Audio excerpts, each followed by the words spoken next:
다음은 저희 베네치아님, 네, 어서 오세요. 네, MC넥스 남겨주셨어요. MC넥스 매수가는 36,000원, 그리고 10% 물량 담으셨습니다.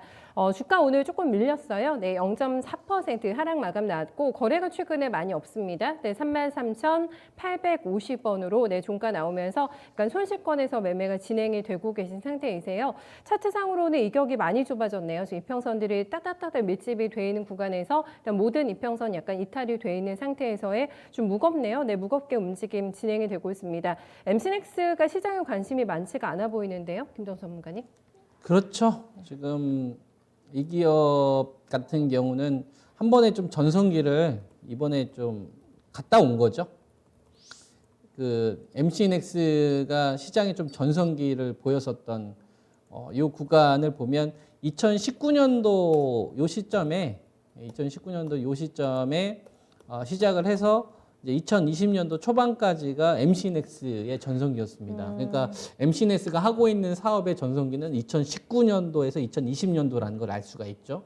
이거는 이제 어떤 사업을 했냐면 이 기업은 이제 카메라 모듈 업체잖아요. 네. 그러니까 이제 카메라 모듈이 많이 들어간다는 얘기는 전방 업체들이 물량 출하량을 증가시킨다는 얘기가 되겠죠. 예. 그리고 그것이 동종 섹터, IT 반도체 섹터, 뭐 OLED, 그다음에 이제 반도체, 시스템 반도체도 있고 반도체 전공정 업체도 있고 그런 거 대비 이 기업이 속해져 있는 섹터가 다른 그 어떤 섹터에 비해서 업황이 좋았었기 때문에 그거에 대한 밸류를 더 많이 쳐줬었던 거고 그리고 실제로 실적으로 이어졌었기 때문에 주가가 이제 오랜 기간 동안 이 고점권에서 이제 유지를 좀 할 수가 있었던 거다. 그래서 이 주식은 10,000원에서 시작해서 44,000원까지 4배의 시세를 2018년도에 이제 만들었던 주식인 거예요.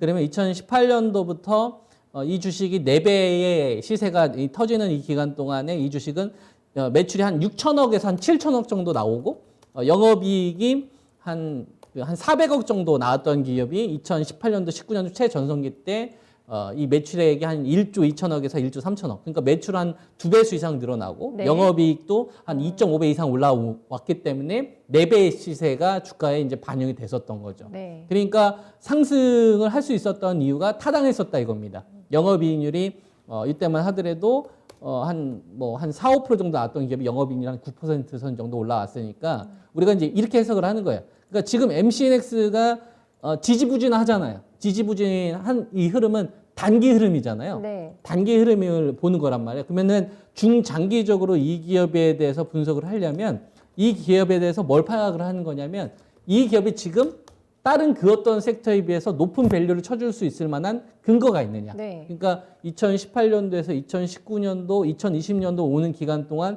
이 기업의 전성기, 2019년도의 전성기를 보면 삼성전자를 보면 되죠. 삼성전자 어떤 전략을 펼쳤는지. 그때 삼성전자는 갤럭시 스마트폰의 중저가 시장을 확대하는 전략을 펼쳤었습니다.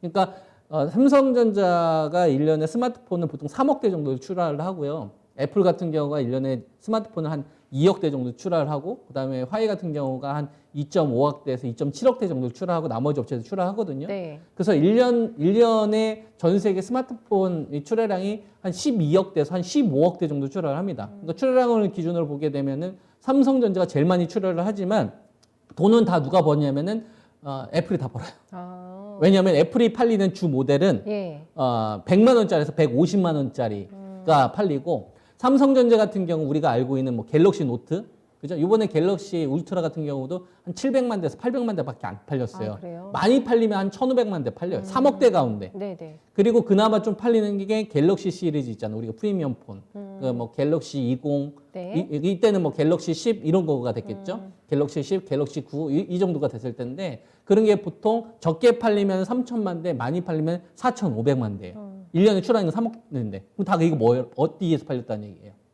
중저가에서 팔렸다는 얘기죠. 그렇군요. 갤럭시 A 시리즈. 그러겠어요. 그러니까 매출은 엄청나게 많이 나오는데 영업이익은 애플에 비해서 많이 적게 나올 떨어지는군요. 수밖에 없는 거죠. 아. 그러니까 그 당시에 삼성전자의 전략은 뭐였었냐면 프리미엄 폰에서는 애플하고 맞다이 해서 이길 수가 없으니까 네. 노트북으로 맥스를 쳐봤자 한 1,500만 대밖에 안 팔리니까 어쩔 수 없이 중저가 쪽 시장을 늘려버리는 거예요. 그래서 갤럭시 A 시리즈를 팔아서 삼성전자의 주력은 갤럭시 A 시리즈 40만 원대에서 60만 원대. 그러니까 프리미엄 폰 주력으로 가다가 중저가 쪽으로 가니까 어쨌거나 스마트폰에 들어가는 카메라는 더 많이 들어갈 거 아닙니까? 네. 그러니까 MC낙스 같은 주식들이 화랑을 펼칠 수밖에 없었던 거죠.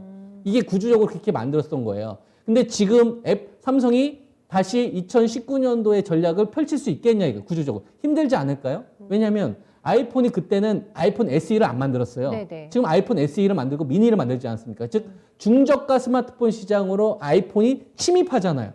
그러니까 중저가 시장으로 침입을 하니까 삼성전자는 그쪽을 꽉 잡았는데 애플이 끼어드니까 삼성전자는 여기서 이제 승부를 못 보고 새로운 폼팩트를 제시하지 않습니까? 그래서 갤럭시 폴더블 폰을 빨리 내놓는 거예요. 여기서는 이길 수가 없으니까. 네네. 그러니까 MC넥스가 2019년도에서 2020년도 초에는 프리미엄을 줄 수 있었던 요인이 지금은 구조적으로 만들어지기 어렵다. 이렇게 보는 게 합리적인 거죠.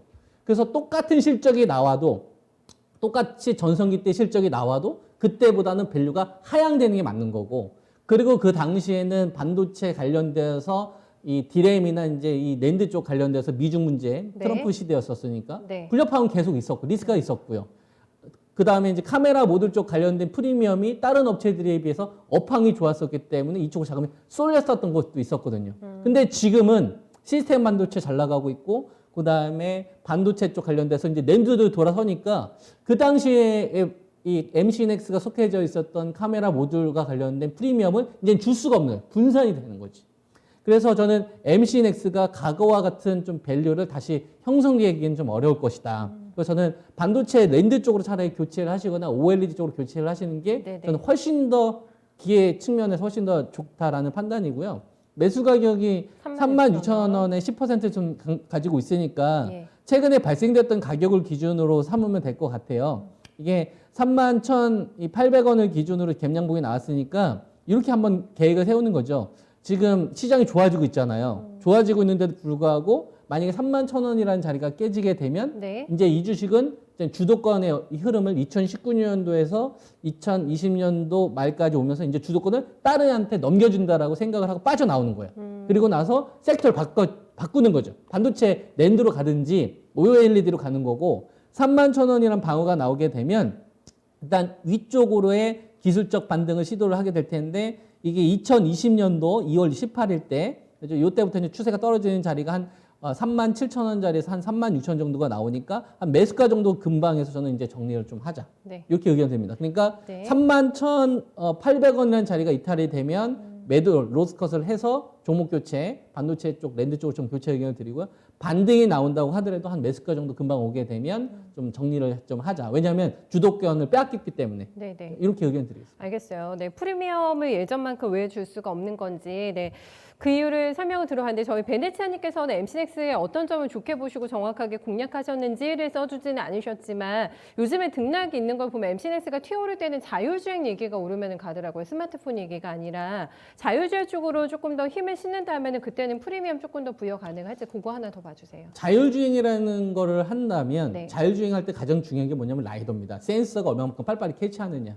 그러니까 자율주행으로 묶어서 이야기하시는 거는 뭐 네. 때문에 이야기를 하신 거냐면 거기에 카메라가 많이 들어갈 거 아니냐. 네. 라는 얘기 때문에 고성능에? 아마 그렇게 이야기를 한 거거든요. 예, 예. 근데 그 자율주행과 관련된 이야기를 만약에 2019년도 초반에 이야기하셨으면 네. 받아들여요. 왜냐하면 시세가 터지기 전이었으니까. 예. 근데 자율주행과 관련된 그 부분, 전체 매출을 차지하고 있는 부분도 별로 안 되거든요, 사실. 근데 그 부분이 반영이 된 상태에서 4배의 시세가 터진 거예요. 그러니까 자율주행과 관련된 이야기가 새로 나온 얘기예요, 예를 들어서. 시세가 터지기 처음이다 이거예요. 그러면은 그거를 납득할 수 있죠. 그걸 또 하나의 어떤 재료로 볼 수 있으니까. 플러스 알파적인 요소가 될 수가 있으니까. 그죠? 그러니까 관점이 다른 겁니다. 어느 위치에 따라서 그 주식을 받아들이냐. 우리가 신재생 에너지 관련된 주식들 관련돼서 얼마나 많은 호재들이 있었어요.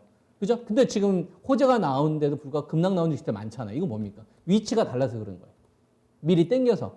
그러니까 이 자율주행 때문에 이 주식이 된다. 그리고 뭐 앞으로 실적이 좋아서 이 주식이 갈 것이다. 이런 거는 1차원적인 생각이고요. 네. 지금 패러다임의 시장의 중심이 포함되어 있느냐?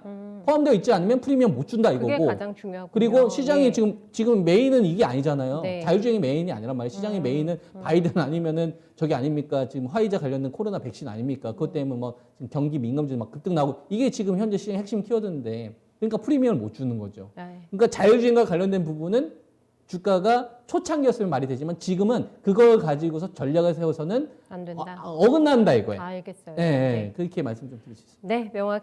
네, 명확하게 설명 도와주셨어요.